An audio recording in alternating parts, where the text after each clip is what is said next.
What if I told you that the greatest empire in history lost its belief in its own invincibility in just 3 days? Rome, accustomed to dictating its will to the entire world, believed that its legions were capable of crushing any enemy. They conquered deserts, mountains, and seas, but they were not prepared for an enemy that could hide not behind walls, but among trees and fog. In 9 AD, 3 legions under the command of Publius Varro entered the heart of the Germanic forests, confident that they were heading for a quick victory. They marched in a narrow column along a muddy road, accompanied by wagons, women, and children. After all, no one expected war. But each step led them deeper into a trap, where rain turned the ground into a swamp and arrows fell from nowhere.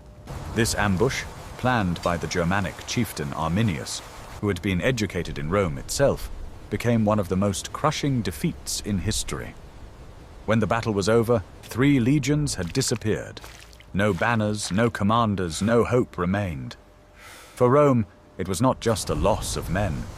It was a blow to the idea of its eternal domination. Watch the video to the end to find out how Arminius turned Roman discipline against the Romans themselves, why Emperor Augustus could not forget the cry, "Varro, give me back my legions," for the rest of his life, and how this battle permanently halted Rome's expansion northward, changing the map of Europe for millennia to come.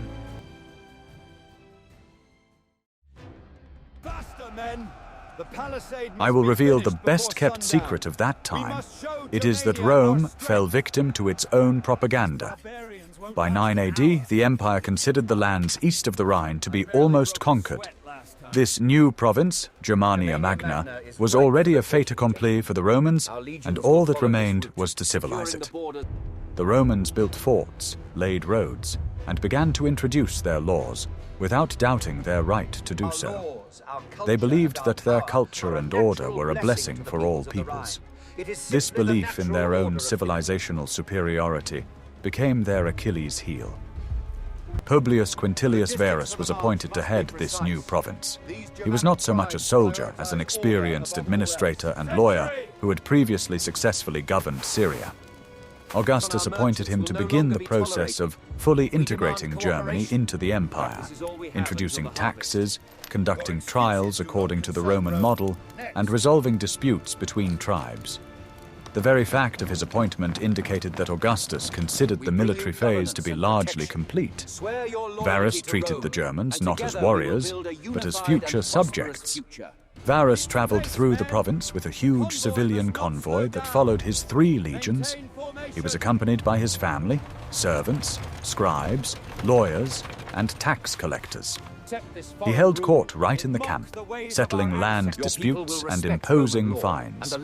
This behavior demonstrated a complete misunderstanding of the local culture, where the law of the strong and tribal traditions took precedence over the written laws of Rome. His actions caused a dull but still silent irritation. The Germanic tribes, which the Romans considered fragmented and primitive, had a complex social structure and deeply valued their freedom. The introduction of the Roman bureaucratic machine, taxes on property they hardly had, and alien laws was perceived as a direct insult. They were willing to put up with military garrisons, but not with a total change in their way of life. This cultural divide was much deeper than the Rhine. Varus, being an experienced Roman aristocrat, did not see or did not want to see these warning signs. He relied on reports from his officers and allies among the local nobility. He believed that the Germans, seeing the power and order of Rome, would themselves want to become part of this great world. His camp was open to local chiefs. He feasted with them and trusted them. This self-confidence was the first step towards disaster. For Rome at that time, there was no such thing as unconquerable lands. If the legions went somewhere, that land became Rome. The Alps, Gaul, Spain, Illyria, all were conquered and Romanized.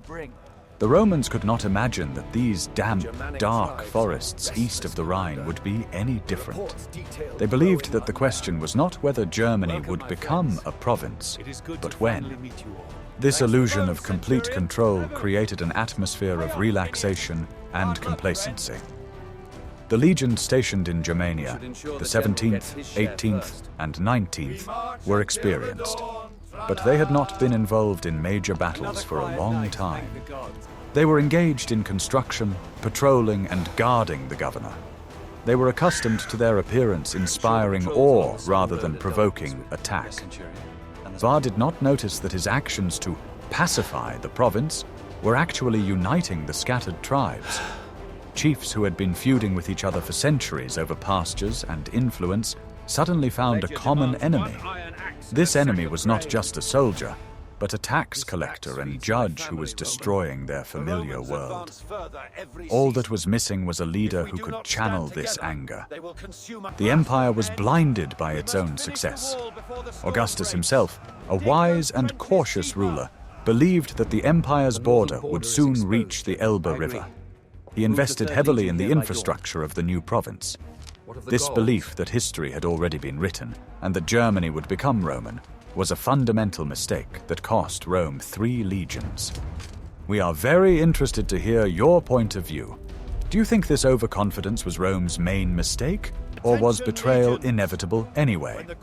Write about it in the comments, and be sure to subscribe to our channel so you don't miss our next episodes, where we analyze turning points in history. Are you ready to learn the truth about the man who played both sides and deceived an entire empire?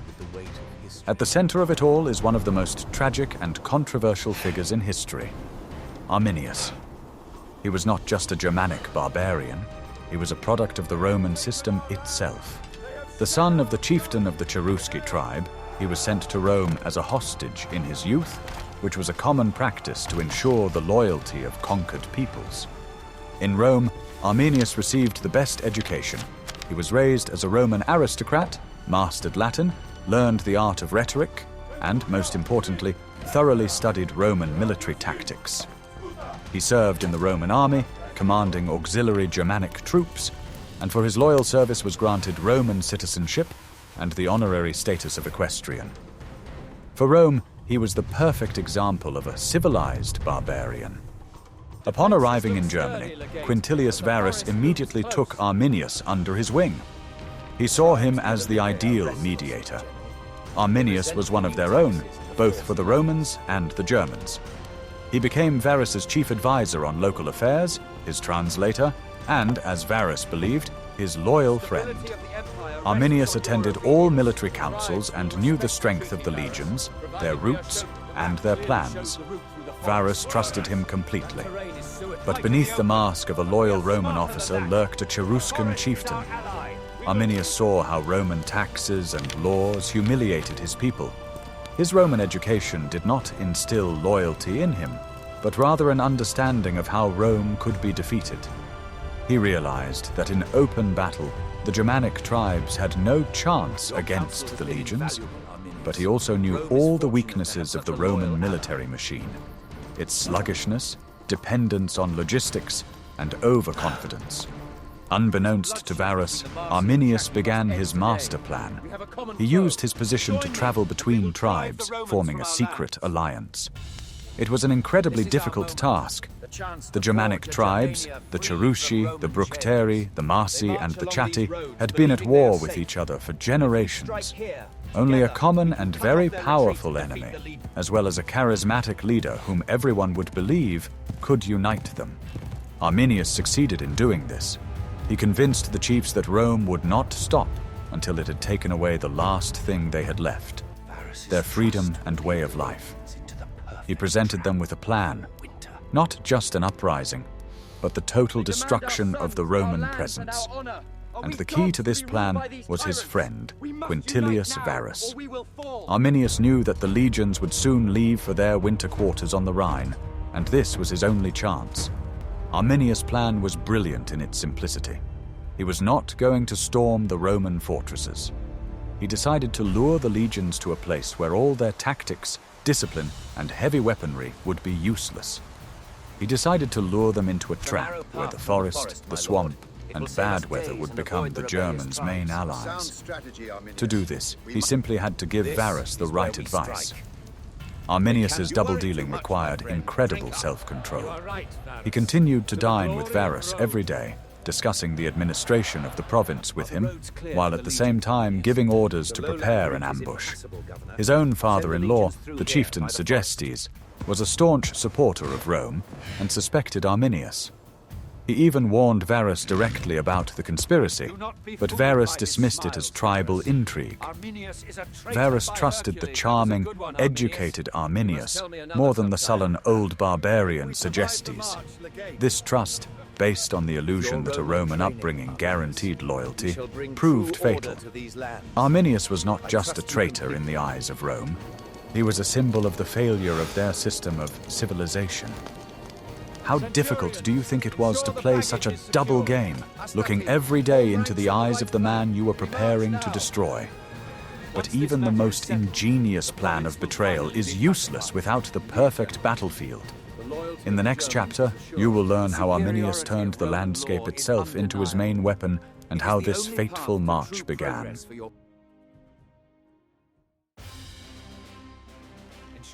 What I am about to show you was not just a battle, but a perfectly staged spectacle, where every step of the Romans was calculated in advance. It was the fall of 9 AD. The campaign season was coming to an end, and Quintilius Varus was preparing to withdraw his 3 legions, 17th, 14th, and 19th, from their summer camps deep in Germany, back to their winter quarters in fortified forts on the Rhine. It was a routine maneuver that the army performed every year. It was at this moment that Arminius's plan came into action. Varus received an urgent report of an alleged uprising by one of the distant tribes. The report was delivered by Arminius himself and other Germanic chiefs loyal to him. They assured Varus that the uprising was insignificant, but required the governor's immediate intervention to demonstrate Rome's power and nip the rebellion in the bud. Arminius suggested that Varus cut across country.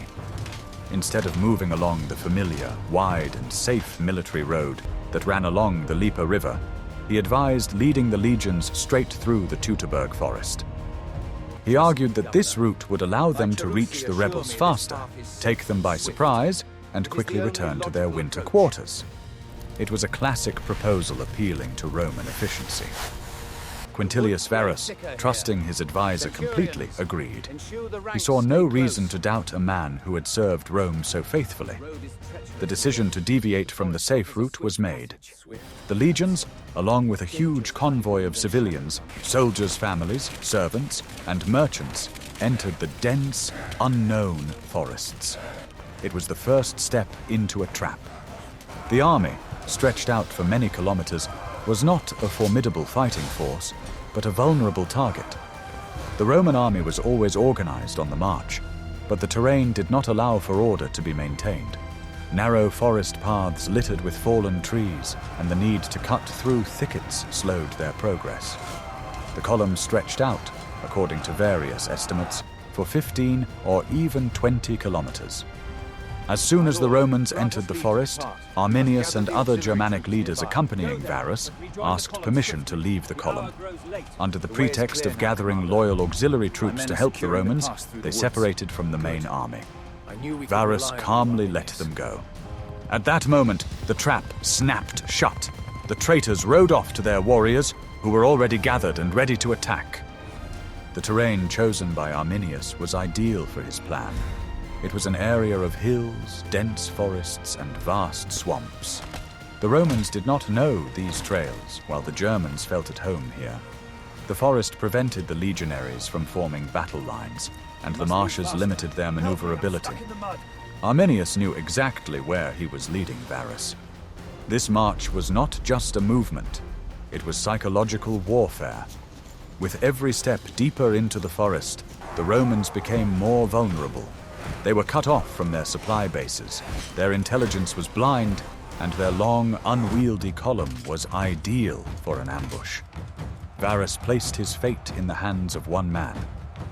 The very fact that Varus took a full civilian train with him on a punitive expedition speaks to his complete lack of caution. He did not expect serious resistance and viewed the campaign as a police operation. This decision fatally slowed the army and made it even more cumbersome. The soldiers were forced not only to fight, but also to protect thousands of non-combatants. The Romans entered the forest, which was soon to become their common grave. They marched, obeying orders, unaware that a few kilometers ahead, thousands of warriors were waiting for them, ready at the signal of their leader. Every step of the Roman soldier was part of Arminius' plan. If you like how we reveal little-known details and tactical tricks that led to great events, please like this video. It really helps us create new content.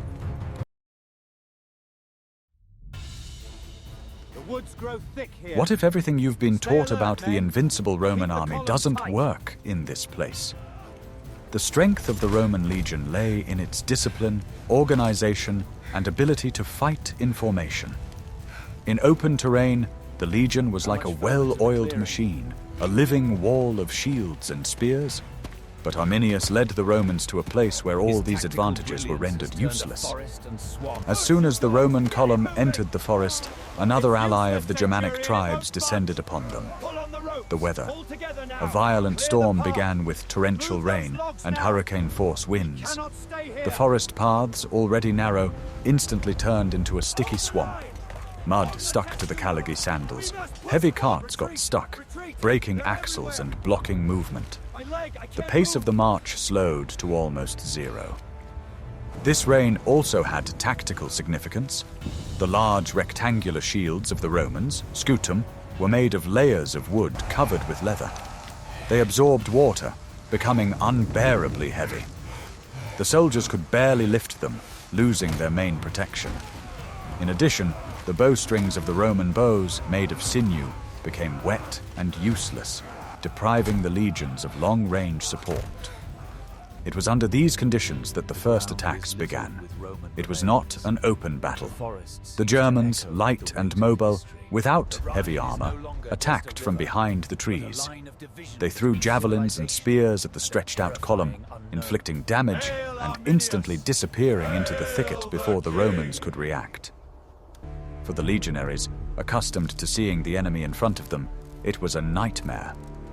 The Romans were trapped.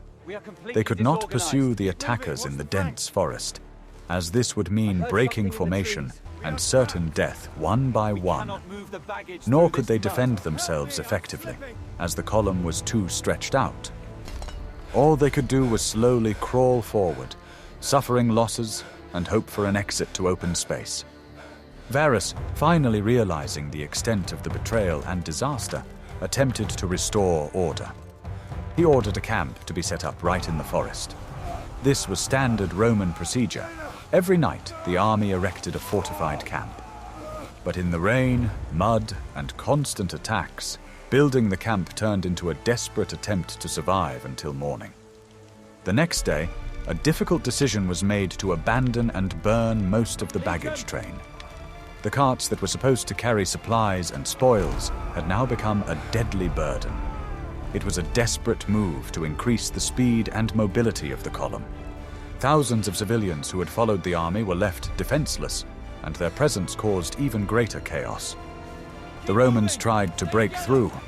They were no longer marching as a proud army, but as a disorganized crowd fighting off an invisible enemy. The forest, which was supposed to be just an obstacle, turned into a living enemy. Every tree hid a threat. Every ravine could be an ambush. The psychological pressure was no less than the physical. The Germans did not give them a moment's rest. They hung on the flanks and rear of the column, not engaging in decisive battle, but constantly exhausting the Romans. Arminius used the tactic of 1,000 cuts, slowly bleeding the legions dry before delivering the final blow. He knew full well that the main course awaited the Romans ahead, a specially prepared trap. The Roman officers, the centurions, tried to rally the soldiers, but what could discipline do against nature itself?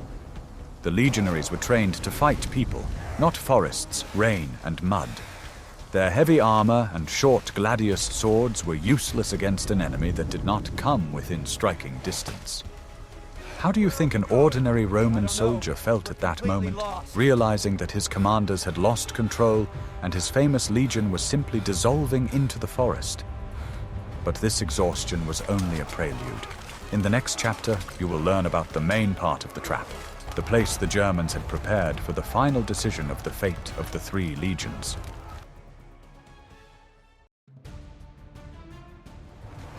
After fighting their way through the forest for 2 or 3 days, constantly repelling attacks, the Roman column was at the end of its strength.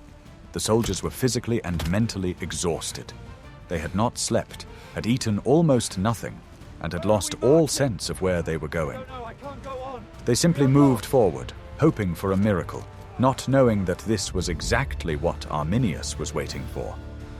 He did not simply attack. He methodically drove them to one specific place. That place was a narrow pass, which modern archaeologists identify as the area near the hill of Calchris. It was a perfect natural trap, as if specially created for Arminius's plan. On one side of the road stood a forest-covered hill, and on the other stretched a vast, impassable peat bog known as the Great Moor. The passage between the hill and the bog was very narrow, only a few hundred meters wide. At this point, the stretched-out Roman column was forced to squeeze even tighter, turning into a perfect target. The legionaries had absolutely no room for maneuver. They could not get around the trap. The bog was impassable, and the hill was steep and wooded. But Arminius did not rely solely on nature. In preparation for the ambush, his warriors did a titanic job. Along the entire hill, parallel to the path the Romans were supposed to take, they built an earthen rampart. This wall, several hundred meters long, was reinforced with a palisade and hidden behind trees. It served as an ideal parapet for the Germanic warriors. Arminius placed his main, fresh forces behind this rampart. Thousands of warriors waited, hidden from the eyes of the Romans. They were on high ground, protected by the wall and the forest. They could throw spears and javelins down on the Roman column with impunity, remaining virtually invulnerable to retaliation. It was not an ambush, it was a shooting range. When the head of the exhausted Roman column entered this narrow passage, they may not have even realized immediately what had happened. Suddenly, from the left flank, from the hill, a barrage of weapons rained down on them. Arminius warriors began a methodical bombardment from pre-prepared positions. The Romans found themselves trapped between a wall of fire from the hill and an impassable swamp. The chaos that reigned in the column is difficult to imagine.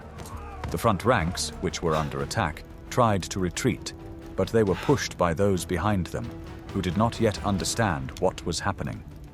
The column merged into a single, disorganized mass of people and animals. The discipline that had been the last bastion of the legions collapsed in an instant. The Romans desperately tried to attack. Some groups of soldiers, led by centurions, rushed up the slope, trying to storm the rampart. But they were in heavy armor, storming uphill on wet ground and under a hail of spears. These attacks were doomed from the start. The Germans easily repelled these scattered attempts. The swamp on the other side also played its part. Trying to take cover from the fire from the hill, many soldiers and animals strayed from the path and immediately got stuck in the mire. The swamp became as deadly a trap as the rampart. The Romans had no way forward, backward, or sideways. This was the culmination of Arminius' plan. He used his knowledge of the terrain, his engineering training, and the weaknesses of Roman tactics to create the perfect conditions for destruction.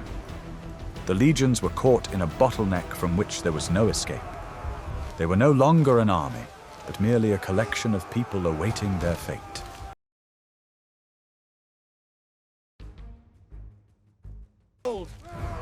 Guess what happened next when the perfect war machine encountered the perfect trap? At that moment, the legions ceased to exist as organized combat units.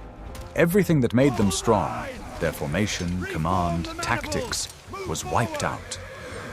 The surviving soldiers huddled together in small groups, known as hedgehogs. trying to defend themselves back to back. But this was only a delay. Seeing that the resistance had been broken, the Germanic warriors, at Arminius' signal, poured out from behind the rampart. They rushed down on the disorganized and panicked column. The final stage of the battle began, in which the Romans did not stand a chance. They were trapped, exhausted, and unable to use their main weapon, the short gladius sword, designed for close combat in formation. The Roman command was completely paralyzed. Centurions and legates who tried to rally the troops became the first targets. Communication between the parts of the column had long been lost. Everyone fought for themselves, but in such conditions it was useless. The Germans, fighting on their own land and inspired by victory, were unstoppable. It was at this moment, seeing the complete and irreversible collapse of his army, that Quintilius Varus made his final decision.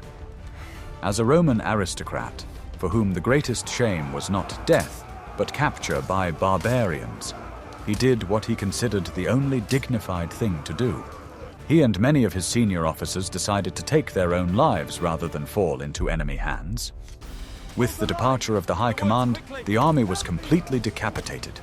Resistance became chaotic and quickly died out. The 17th, 18th, and 19th legions, as well as all the cavalry and auxiliary cohorts, were completely scattered. Very few managed to escape from this cauldron and eventually reach the Rhine through the forests and swamps. The most terrible symbol of defeat was the loss of 3 legionary eagles, or aquilae. For Rome, the eagle was not just a banner, it was a sacred symbol of the legion, its soul. The loss of an eagle was considered the greatest disgrace that could befall an army.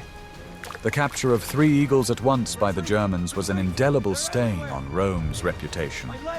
The battle, or rather the 3-day massacre, was over. The army that had confidently entered the forest a few days earlier had simply ceased to exist. Tens of thousands of trained soldiers and civilians were swallowed up by the forest.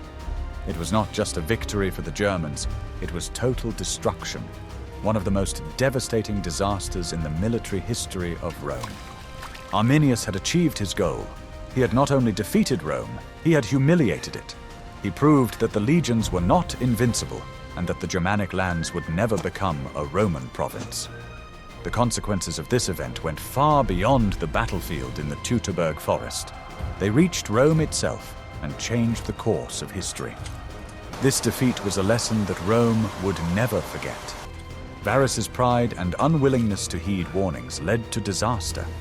At the same time, Arminius's genius, his knowledge of Roman psychology and tactics, allowed him to plan and execute the perfect ambush.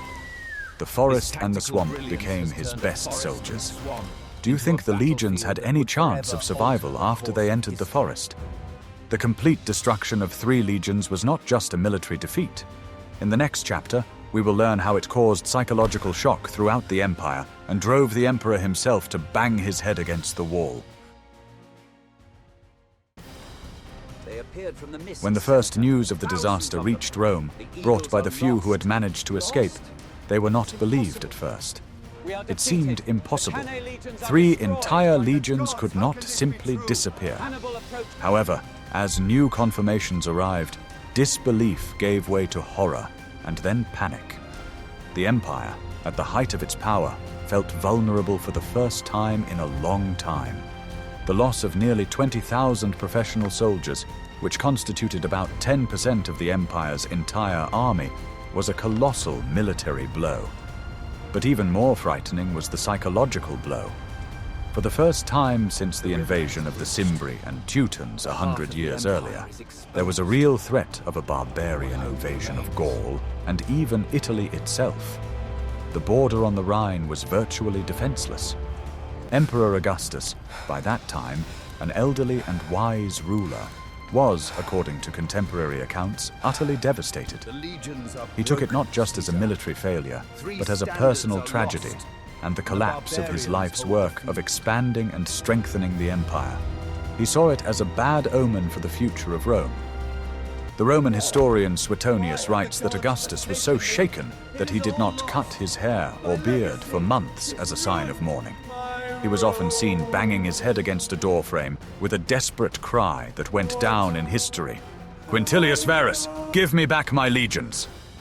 This phrase became a symbol not only of grief, but also of the realization that a fatal, irreparable mistake had been made. Emergency measures were taken in Rome.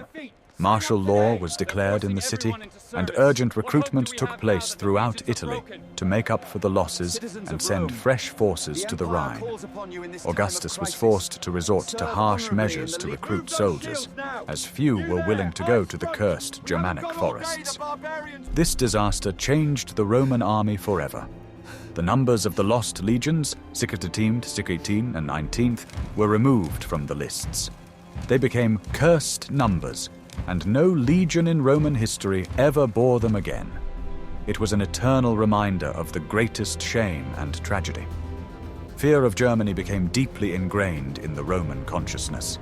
The lands beyond the Rhine came to be seen as a wild, hostile, and uncivilized place, inhabited by fierce warriors who could not be conquered. The illusion of Germania Magna was shattered overnight. The consequences for domestic politics were also significant. The defeat undermined Augustus's authority and provoked criticism of his expansionist policy. Although Augustus retained power, he had to revise his entire strategy on the northern borders. The catastrophe was a turning point in his reign. The psychological trauma was so profound that Rome abandoned any serious attempts to conquer the lands east of the Rhine for many years. The focus shifted from conquest to defense. This battle did not just stop the legions, it stopped the very idea of a limitless empire. Augustus sent his best commander and adopted son, Tiberius, to the Rhine to stabilize the front. Tiberius's task was not to take revenge or reclaim land, but to strengthen the border along the Rhine and prevent Germanic incursions into Gaul. Rome switched to a strategy of defense.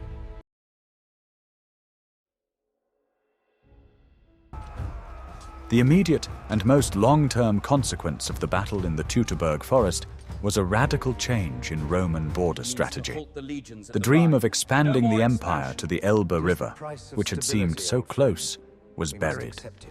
Emperor Augustus, taught by bitter experience, explicitly recommended in his will that his successor Tiberius adhere to the existing borders and not attempt to expand the empire. The Rhine River, which until 9 AD had been considered a temporary starting point for further eastward expansion, now became a permanent, heavily fortified border.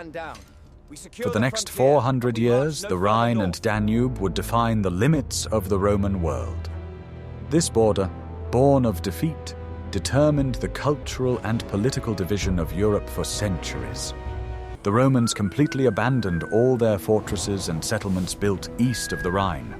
Huge investments in the infrastructure of the new province, roads, bridges, forts, were lost. Archaeological finds, such as the Roman camp at Waldgirmes, which was clearly built as a civil administrative center, show how serious Rome's intentions were and how abruptly they were cut short. This new defensive doctrine was called the Limes. A complex system of fortifications was built along the Rhine and Danube, including watchtowers, forts for legions and auxiliary units, and roads for the rapid movement of troops. Rome no longer sought to conquer the barbarians, it sought to isolate itself from them. The defeat at Varus showed the Romans the limits of their military power. They realized that their legions, invincible in the open spaces of the Mediterranean and Gaul, were vulnerable in the specific conditions of the dense forests and swamps of the north. This made them treat the Germanic tribes with great respect, and at the same time, with great fear. For the Germanic tribes, this victory was of enormous significance. They had defended their independence and halted the seemingly inexorable march of Romanization. Arminius became a legendary hero, a symbol of Germanic freedom. Although he was unable to create a unified Germanic state, his victory ensured that the Germanic tribes would develop along their own path, outside of Roman influence. This event had far-reaching linguistic and cultural consequences. If Rome had conquered Germany, modern Germans, Dutch, and English would most likely speak Romance languages, like the French or Spanish. The Battle of the Teutoburg Forest ensured the survival and development of the Germanic language family. Roman military tactics also underwent changes. The army began to pay more attention to reconnaissance, the use of local guides, and adaptation to combat operations in rough terrain. Lessons were learned from Varus's overconfidence, and Roman commanders began to act much more cautiously in Germany. Although Rome abandoned conquest, it did not abandon intervention. In the following decades, Roman policy in Germany was based on the principle of divide and rule.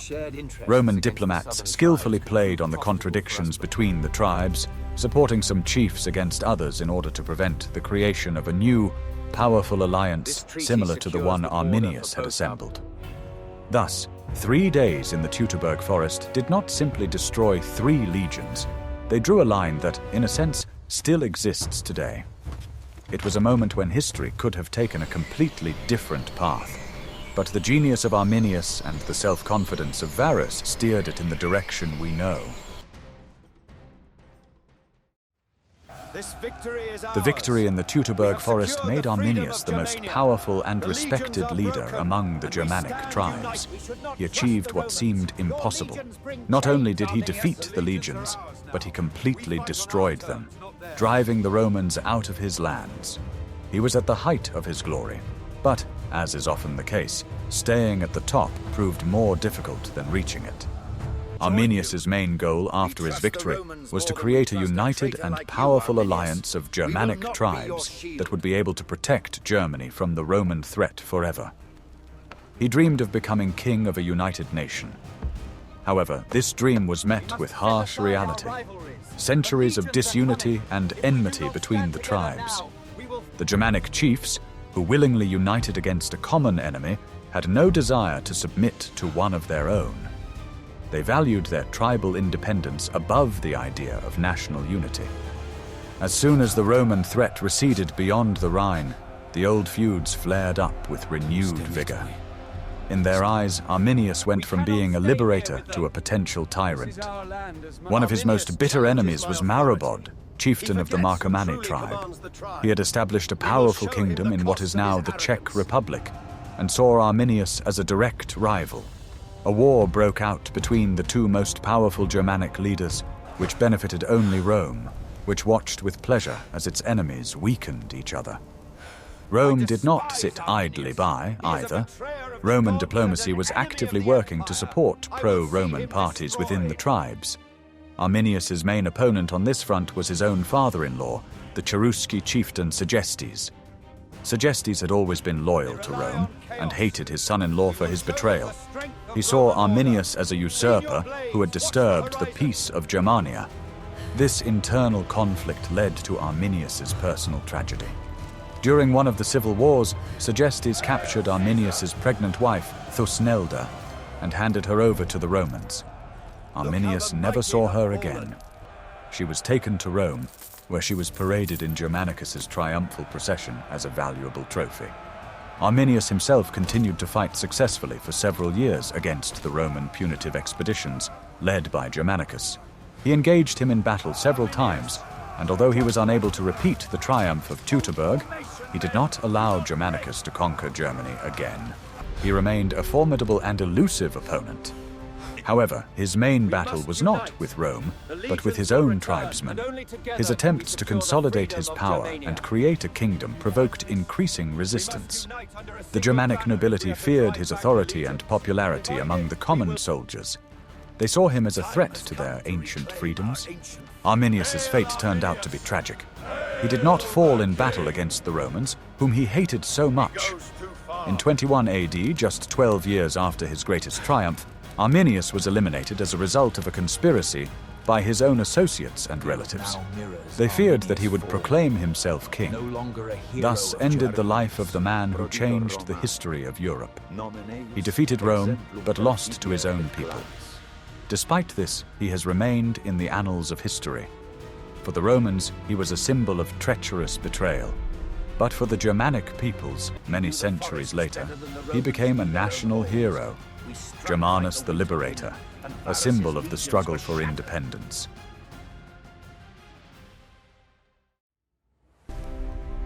For Rome, the defeat in the Teutoburg Forest was not only a military and political disaster, but also a profound religious and moral disgrace. The loss of the 3 sacred legionary eagles, aquilae, which were symbols of the honor and power of the Roman Empire, was so tragic that it shook the very foundations of the Roman army and their perception of themselves as an invincible force.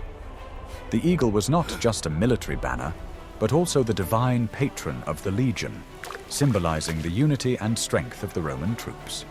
Its loss meant not only defeat, but also spiritual desecration, as if the very essence of Rome had been disgraced. It was much more than a mere military defeat. It was a disgrace that demanded restoration. The loss of the eagles became a symbol that the entire legion had been destroyed, not only on the battlefield, but also morally and spiritually. For the Romans, it was a terrible blow, as if their greatness and power had been called into question. The task of returning the lost eagles and restoring Rome's honor was taken on by the young and ambitious commander Germanicus, nephew of the new emperor Tiberius. Germanicus was not only a military leader, but also a man in whom Rome placed great hopes. He was ready to do anything to avenge this disgrace and return the lost sacred objects. Starting in 14 AD, he conducted a series of large-scale punitive expeditions deep into Germany.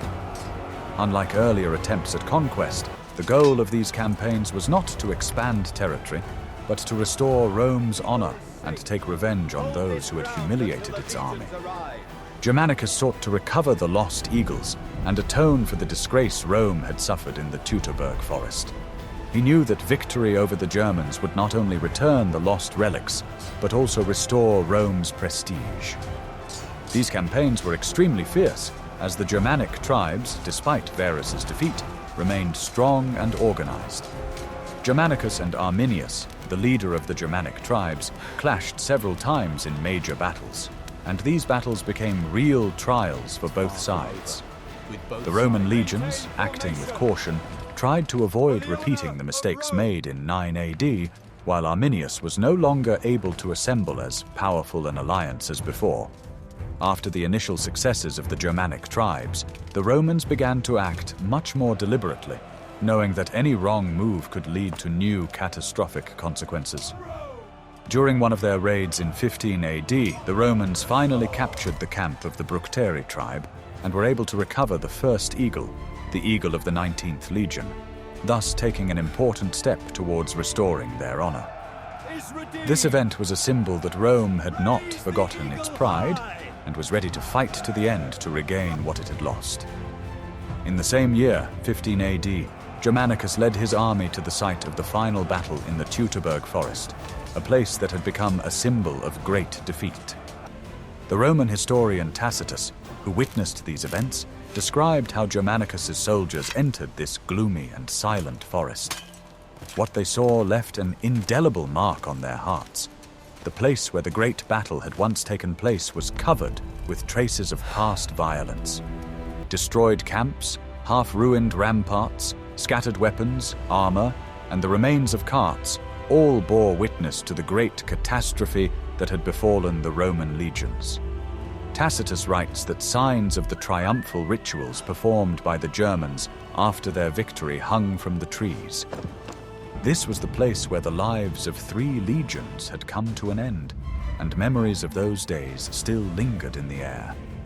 What the soldiers saw in this forest was so depressing that many of them who served on the Rhine knew personally those who had died here.